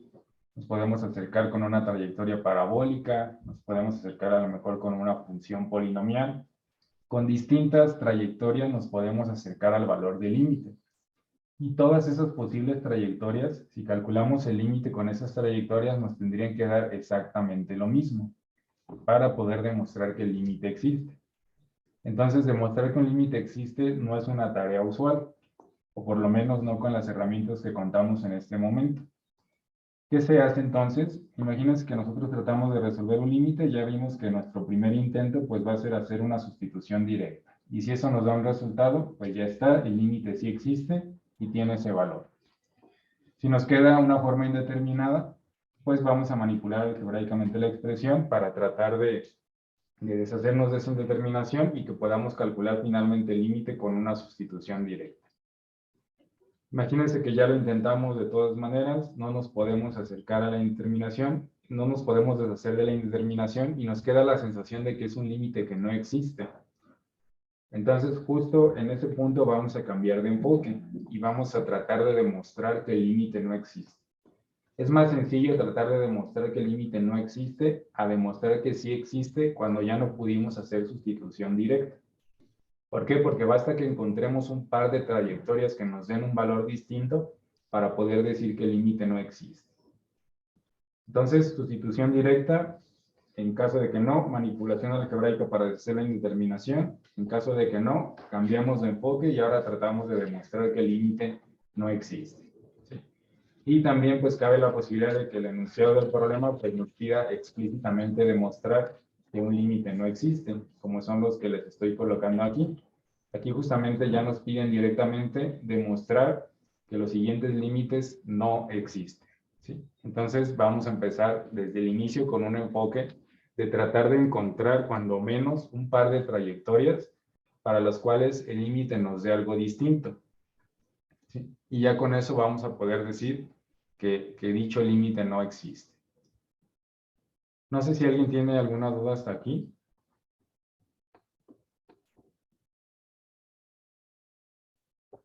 No, creo que todo bien.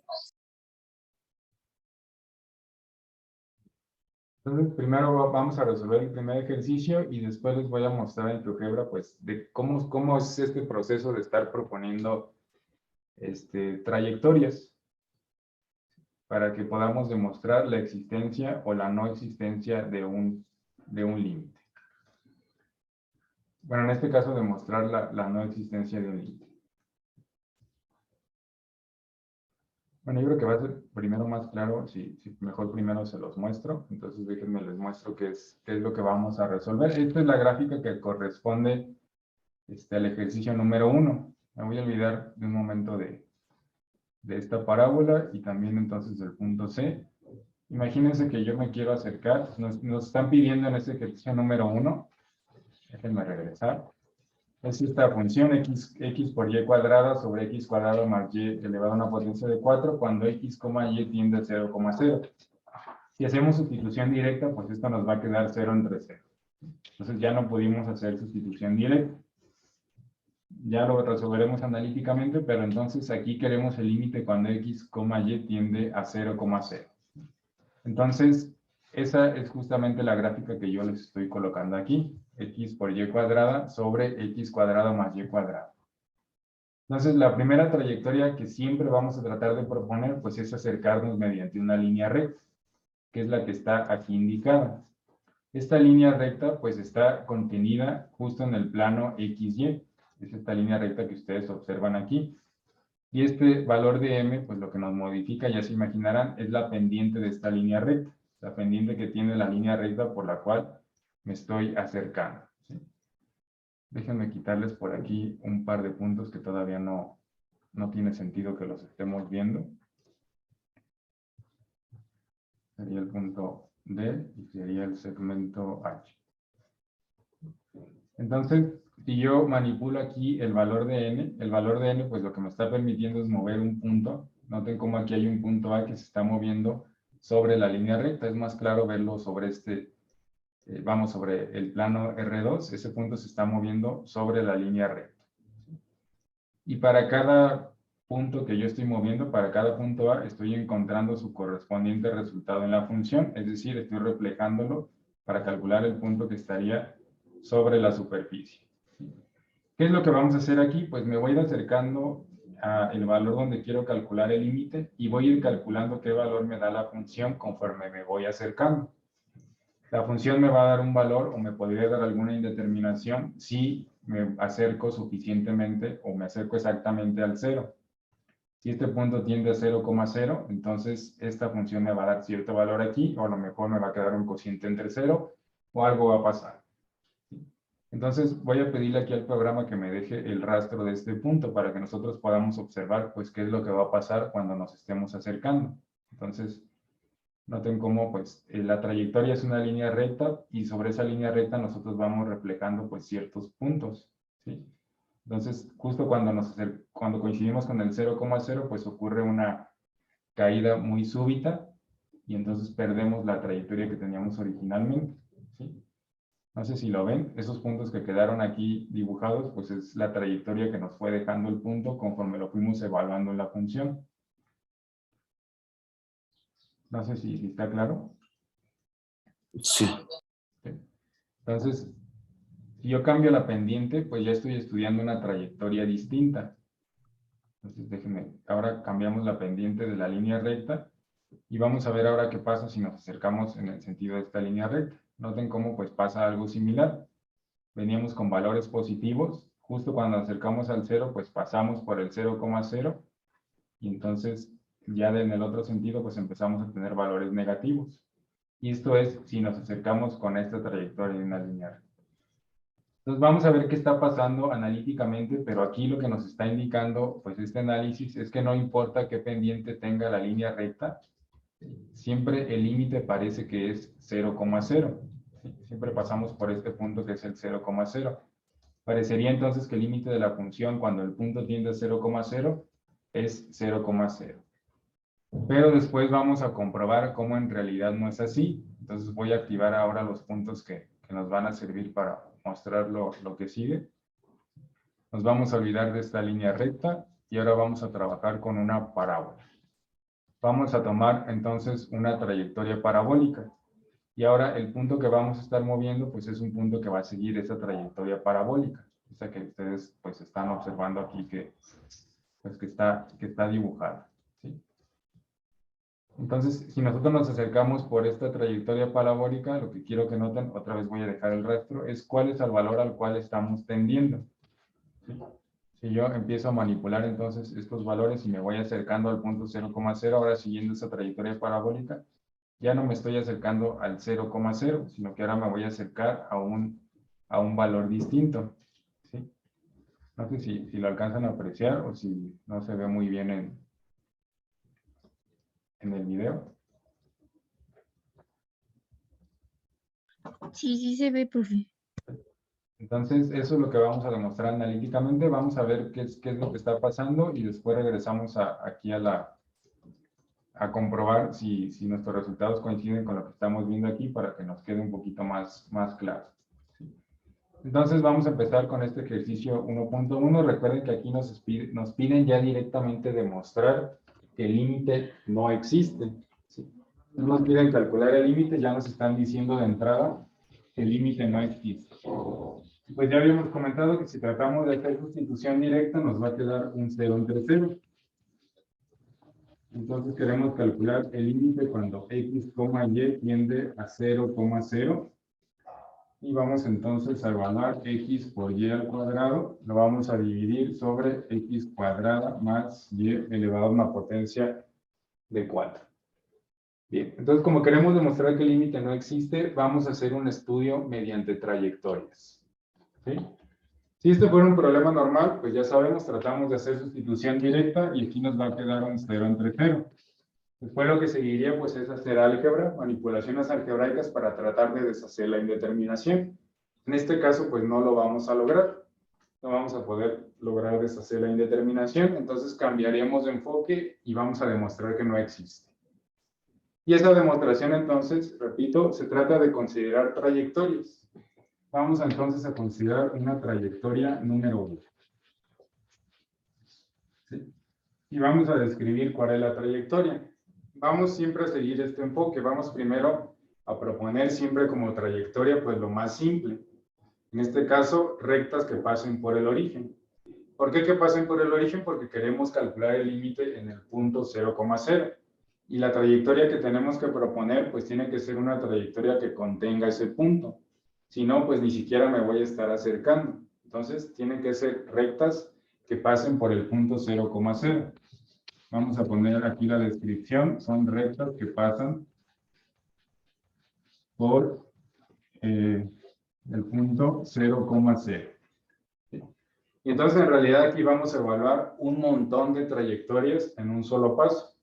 Cualquier recta que pase por el origen la vamos a estar evaluando aquí. Si el límite entonces nos resulta en función de la pendiente, vamos a poder decir que el límite no existe, porque depende de la pendiente el valor del límite que vamos a encontrar.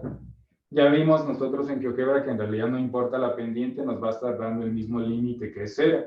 Entonces ya sabemos que vamos a encontrar aquí, pero en otros problemas basta con proponer esta trayectoria de rectas que pasen por el origen y ya desde ahí vamos a concluir que no existe límite.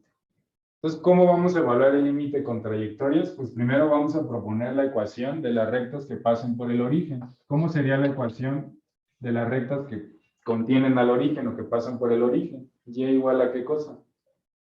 X. ¿Solamente a X? Bueno, a MX. X. Ajá, exactamente. M por X, es decir, cualquier pendiente, cualquier número real por X. Y le quitamos la parte del más B porque queremos que pase por el origen. ¿Sí? Entonces, Y igual a M por X. Lo único que vamos a hacer, pues, es esta expresión de aquí, pues, es la función. Es f de X, Y.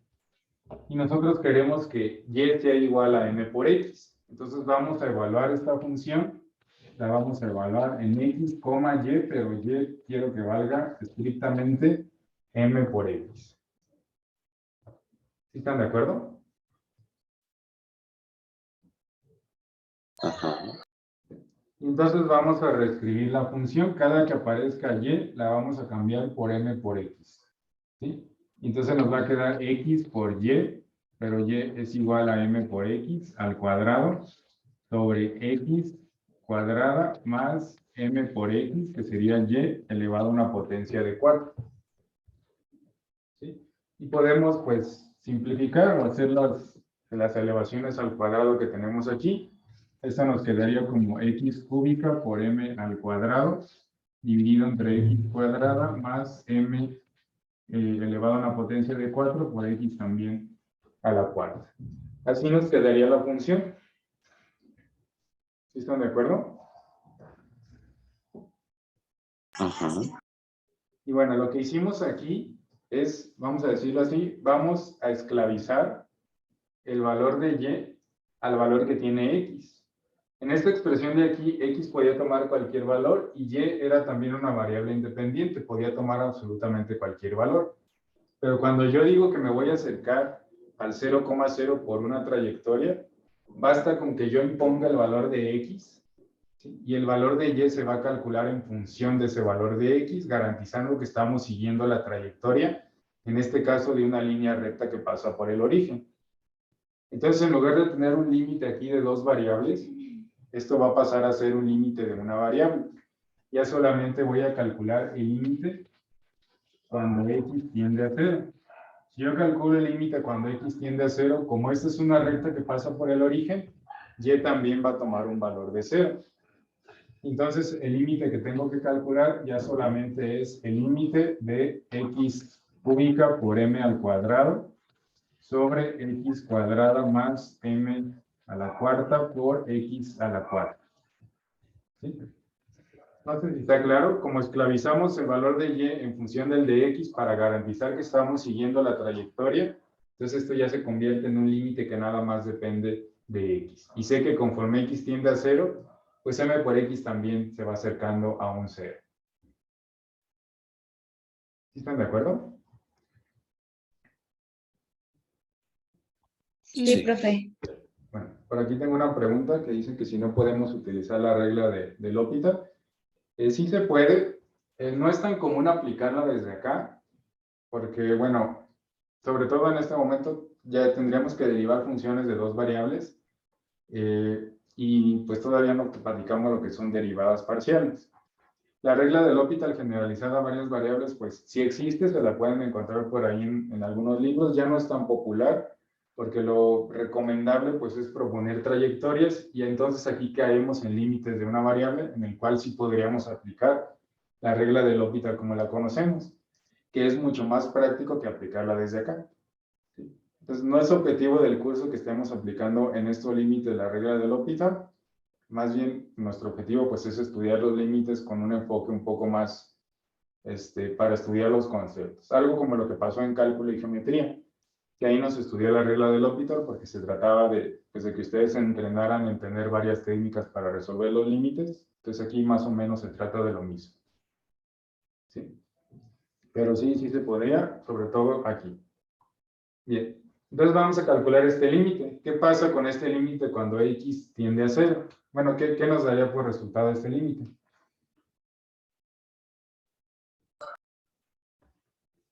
¿0 entre 0? Bueno, en este caso todavía nos estaría quedando 0 entre 0. Pero podemos hacer algo más para deshacernos de esta indeterminación. ¿Sí están de acuerdo?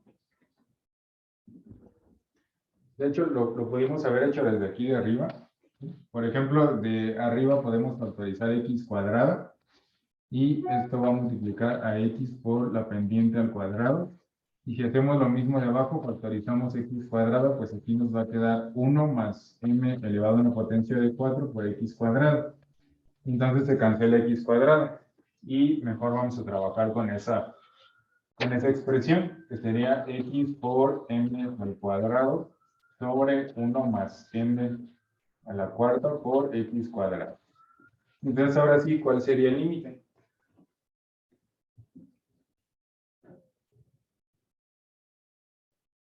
¿0? 0.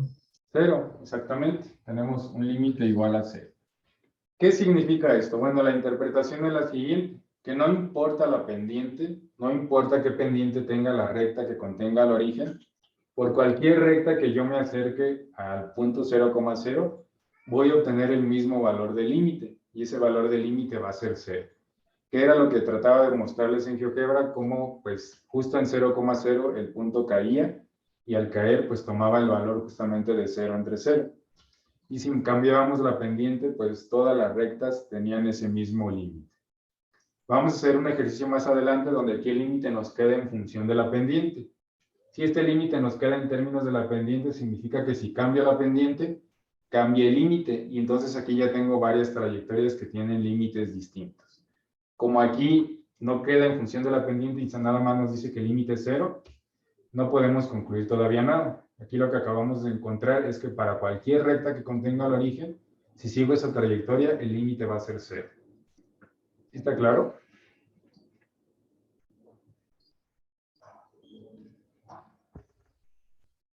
Sí.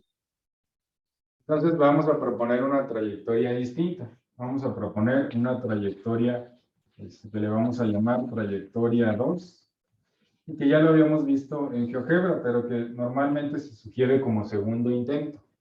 Tratamos de resolver esto de la manera más simple, entonces quizá lo que sigue en el nivel de complejidad después de una línea recta, pues es una parábola, ¿sí? Una ecuación polinomial de grado 2. Entonces vamos a acercarnos ahora con una parábola cuyo vértice pues va a estar en el origen. Entonces la trayectoria que vamos a seguir ahora es la de una parábola con ecuación y igual a x cuadrada. ¿Sí?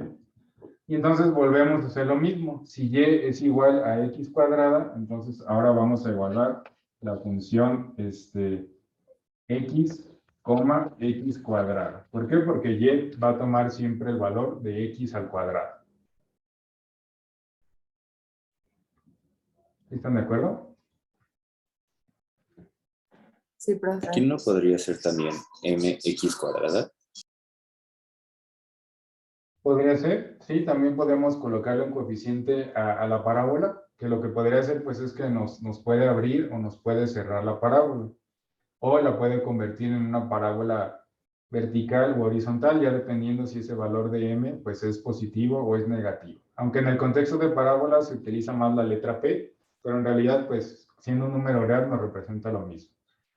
Si se lo podríamos agregar, aquí perdonen, yo me equivoqué. es una parábola, pero vamos a trabajar con una parábola horizontal. Entonces vamos a poner x igual a y al cuadrado. ¿Sí? Era horizontal la parábola que yo les había dibujado en GeoGebra. Entonces la función la vamos a evaluar en x, pero x vale y cuadrada, coma y. Entonces vamos a ver si con esto es suficiente. En realidad sí va a ser suficiente porque ya lo vimos en GeoGebra, pero vamos a hacer otros ejercicios. Antes de verlos en GeoGebra los vamos a analizar aquí y luego los comprobamos en GeoGebra para que vean que siempre podemos seguir este procedimiento. Entonces sustituimos y ahora la función nos va a quedar pues x, pero x vale y cuadrada por y al cuadrado. Entonces va a quedar y cuadrada por y cuadrada y esto se va a estar dividiendo entre x cuadrada, que nos quedaría y al cuadrado, pues va a ser y a la cuarta, más y a la cuarta. Entonces, y a la cuarta. Y esto pues se simplifica como y sobre 4 sobre 2y. Y a la cuarta, perdón, sobre 2y cuarta. Se cancela y a la cuarta. Y nos va a quedar simplemente esto igual a 1/2. Entonces, el límite que tenemos que calcular es el límite de una constante. Simplemente tendríamos que calcular aquí el límite cuando ahora y tiende a 0 de la función que es constante y que es igual a 1/2, entonces nos va a regresar el mismo valor. ¿Sí están de acuerdo? Sí, profe. Bien, ¿qué estamos encontrando aquí? Bueno, estamos encontrando que si yo me acerco con esta trayectoria en términos de una parábola, el límite va a ser igual a 1/2, que es un valor distinto a lo que encontramos si me acerco mediante una línea recta. Si me acerco mediante una línea recta, el límite que voy a encontrar es 0. Entonces, ¿qué significa esto? Que si yo me acerco por trayectorias distintas, obtengo valores de límites distintos.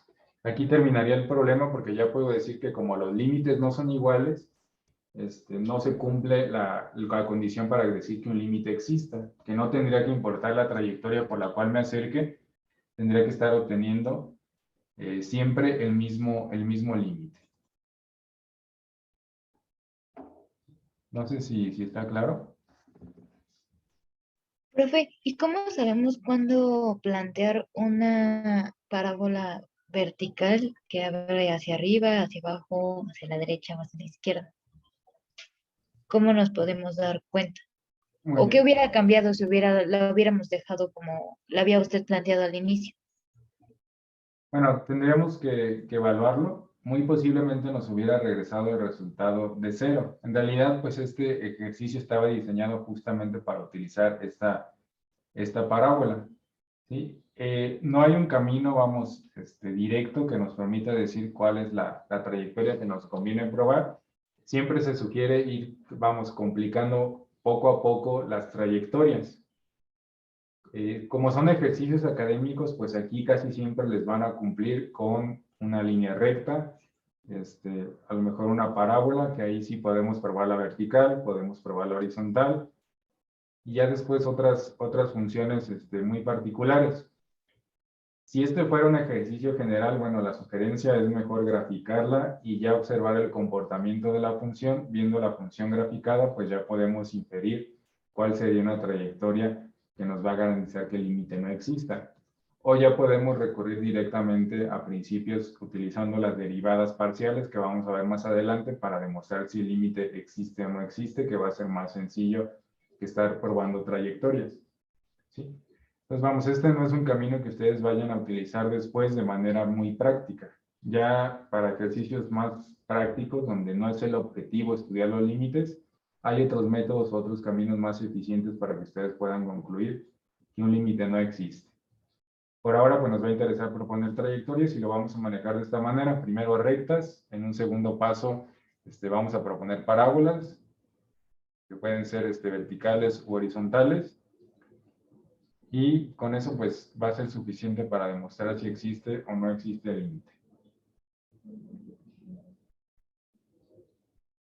No sé Sí, si- profe, gracias.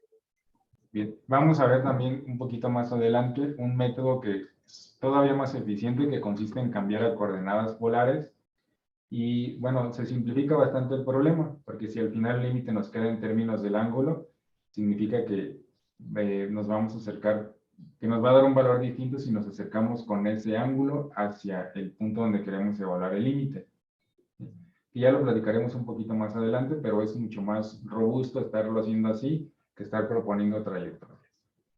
Por eso lo vamos a platicar cuando hablemos de continuidad. Entonces, bueno, y creo que ya no alcanzamos a resolver el siguiente ejercicio.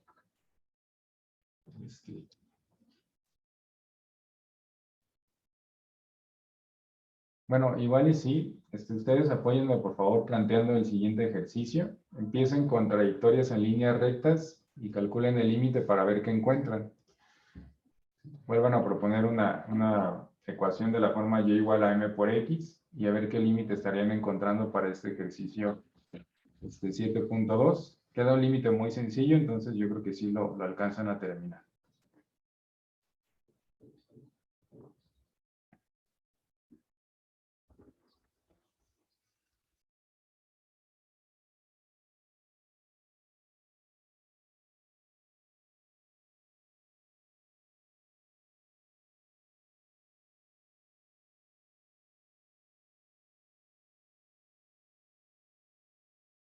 ¿Alguien ya encontró cuál sería el valor del límite?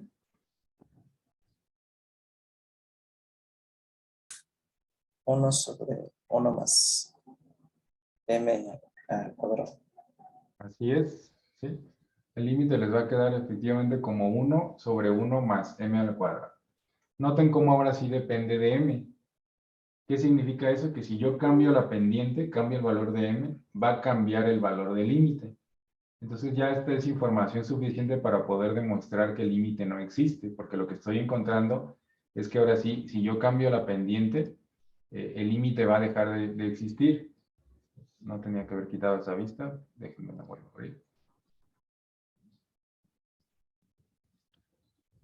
Entonces, bueno, si déjenme mostrárselos de manera rápida. Aquí me estoy acercando con una línea recta con cierta pendiente y obtengo pues ahí que está cortando al eje Z justo en un valor. Voy a cambiar la pendiente y me voy a volver a acercar al valor de 0,0. Y noten cómo estoy cortando en otro valor. Si yo les pongo aquí una vista lateral, pues estoy cortando en dos valores distintos. Nuevamente, si vuelvo a cambiar la pendiente, voy a poner esta de aquí y ahora me voy a volver a acercar al punto 0,0 y estoy formando con otra trayectoria, estoy cortando en otro valor al eje Z. Entonces, si yo cambio la pendiente, voy a estar obteniendo valores distintos para el límite, ¿sí? Aquí estoy cortando en distintos puntos al eje Z dependiendo de con qué pendiente me estoy acercando. Y entonces en este ejercicio es suficiente con eso. Ya encontré que el límite depende de la pendiente, entonces hay límites distintos para trayectorias distintas. No sé si está claro, si alguien tiene alguna duda. Solamente, ¿cuál fue el resultado? Perdón. 1 sobre 1 más m al cuadrado.